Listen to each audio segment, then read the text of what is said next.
In this lesson, we're going to be talking about DoS attacks or denial of service attacks, as opposed to disk operating system attacks. So let's talk about some denial of service attacks. And what I've got here is the website packetstormsecurity.org. And Packetstorm Security goes back a long ways now. It actually got bought by, I believe it was Symantec, it got bought by, and eventually got spun back out, and so it's independent again. One of the things that makes Packetstorm Security really useful is that they store a lot of files and a lot of information. So I can do this search here, and I can look up some information about a denial of service attack. And I'm looking up Nestea, and I'm not looking up Nestea as in something I want to drink. There is a particular denial of service attack called Nestea. And you can see if I click on it, it actually shows you the source code for this particular type of attack. So this is a particular denial of service attack that was popular a dozen years or so ago. It doesn't really work so well anymore against modern operating systems because it took advantage of some vulnerabilities in the IP stacks that have pretty much been cleared off. So Nestea was, as I said, a popular attack a dozen years or so ago. And there are several other attacks, many of which don't work so well anymore. This is a pretty good attack tool, and it's spike.sh, and what it does is it kicks off a lot of different types of attacks. And again, these are all sort of old school attacks that work against like out-of-band information in packets.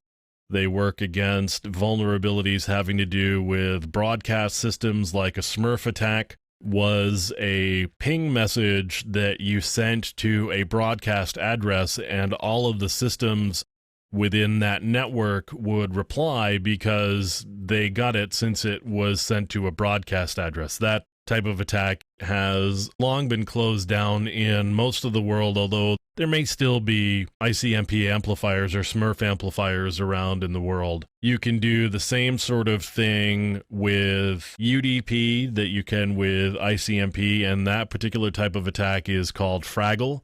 And we should see a lot of other attacks here, like you can see the Nestea, and there's also a teardrop and new tier. Those are all related attacks. There's also the Smurf attack here as well, and there's the land attack, which was an out-of-band message attack against Windows systems. You can do a ping flood. There's a Jolt and a Coke and a Pepsi and La Tierra. So if you want just a list of a lot of different old school kind of attacks in order to figure out what you want to look up here for source code, you could go to spike.sh, and as I said, here's just a list of all of the different types of attacks it supports. Just for fun, let's look up Pepsi and Coke and see what we've got here. So here's Pepsi.c, and here's the source code, and right here's the usage. They'll happily tell you how to make use of it, and it doesn't look like there's anything in here to actually tell you what it does if you don't actually know.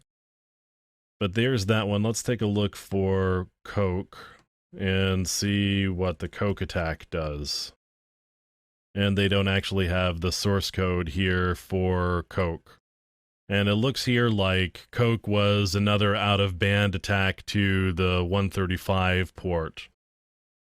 But Packetstorm Security has a lot of useful information. It's kind of a news clearinghouse, and as I said, it stores a lot of files as well if you want to get into some old-school DOS attacks. If you want to get into some old school DOS attacks and understand how they work and get a better understanding of how they are coded, and you want to run them against different systems just to see what they look like and do Wireshark packet captures and see what the packets actually look like, you can just grab these from Packetstorm and you could compile them and get them running and just run the attacks and see what they look like. But that's a number of different types of denial of service attacks that you're going to run across. And these are, like I said, very old school attacks. More commonplace are where you're going after the application and trying to send malformed data, which of course these are going against as well. But most of the old school ones are going against the actual operating system or the IP stack.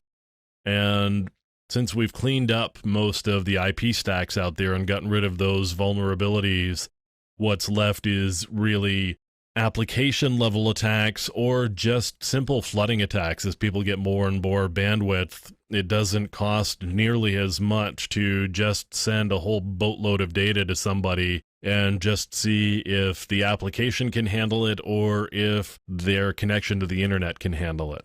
So that's denial of service attacks.